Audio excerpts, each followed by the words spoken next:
When we have an Izaya episode, you should probably expect a damn good episode of Durarara. And that is exactly what we got this week when it comes to this episode. And I think we can all agree that Izaya is one of the best characters of the series, and probably the best.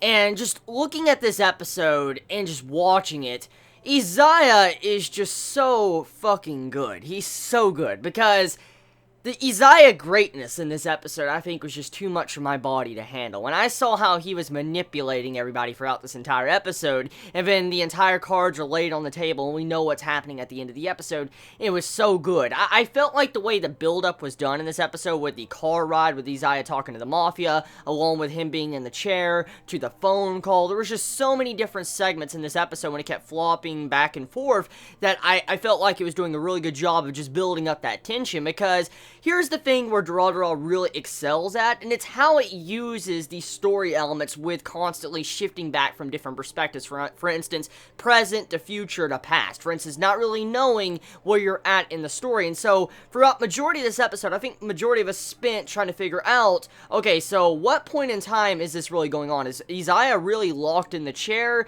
Is Izaya even there? I mean, what is going on? What point of this part of the episode is actually the future? What point is the past? And what point is the present? And so some of us were probably wondering that when we were watching this episode. I know I was. And just to figure that out at the end when the phone call happened, it's like, oh yeah, do you think this might be the guy with the mole underneath his eye? And I'm like, dude, did Izaya really just like grab their boss and put him there to get tortured? I'm like, that's some fucked up shit. But then we kind of find out it's actually Izaya, and he was been playing around with these guys the entire time. He doesn't give a crap. It just makes me have a whole new level of respect for Izaya just to enjoy his character, because after witnessing this episode, if you didn't like Izaya by now, like if you have not liked his character since the start, I think this episode will make it to where you might like him, because after what he did in this episode with his boys, to seeing what he did at the end with his boys just coming and wrecking everybody, and then him just playing those mind games, it was just an episode that I think was one of my favorites so far from Season 3 of Durarara, and probably one of my personal favorites I think I have seen of Izaya in general. I mean, I love his Joker scenes, so he's like, I love humans and stuff, but this right here is definitely one of the best episodes, one of them, when it comes to Izaya, just the way it was done. It had that classic Durarara feel, with the atmosphere, to the tension, to the voice acting, to the great music. I felt like the way it was done, it felt like the director, whoever was producing this episode, really just went back to the roots of Durarara Season 1 and just made it feel like that throughout this entire episode. I'm not saying previous episodes don't feel like that, I'm just saying this episode really reminded me of my nostalgia from watching Season 1. Now, enough of that. When it comes to this episode, though, what is really going on, so to say, with Durarara?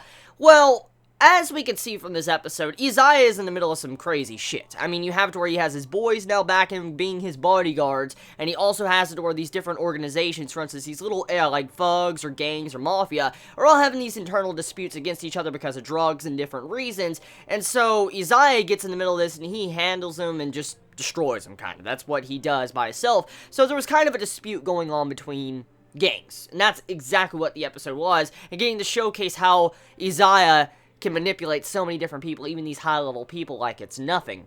And that's about it. I mean, episode of Durarara, very good. It was just an Izaya-focused episode, and it was a really enjoyable episode this week. Probably one of the best episodes of recent weeks. I mean, last week's episode was freaking good, but this episode was on a different level.